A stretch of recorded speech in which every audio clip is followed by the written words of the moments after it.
berjasa dalam pilihan raya yang akan datang ni ialah untuk menentukan kita akan dapat tempat yang agak membolehkan kita melaksanakan segala matlamat dan tujuan kita berdasarkan kepada falsafah berjasa, ya.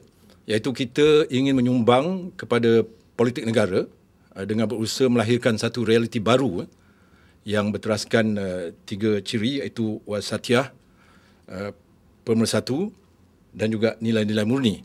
Jadi dengan 3 ciri ini kita berharap akan untuk mendepani kemelut politik yang semasa yang sedang dihadapi oleh rakyat negara kita sekarang ni lah. Jadi berdasarkan pada falsafah itu tadi, kita sudah tentu hendakkan satu tempat ataupun satu kedudukan yang kita boleh melaksanakan tujuan kita itu atau menzahirkan tujuan kita itu dengan sempurnanya, dengan mantap, ya.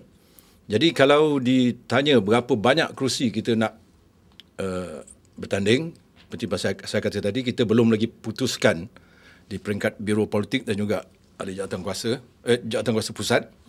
Tapi lebih kurang kita akan bertanding tidak kurang daripada mungkin 40 ke 50 kerusi. Itu sekurang-kurangnya, tapi ini kita boleh kaji semula lah dan tengok keadaannya.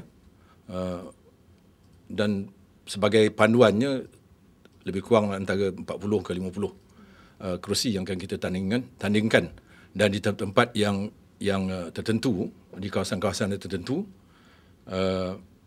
untuk menentukan kita berjaya lah. Dan kita tidak ada matlamat untuk mengambil alih negeri ke, mengambil apa ke, tidak ada. Itu bukan matlamat kita. Sebenarnya kita nak berada di tempat, iaitu di parlimen lah, di mana kita boleh membuat pertukaran yang ataupun menyumbang pada pertukaran pada realiti baru yang saya disebutkan dalam falsafah kita tadi tu.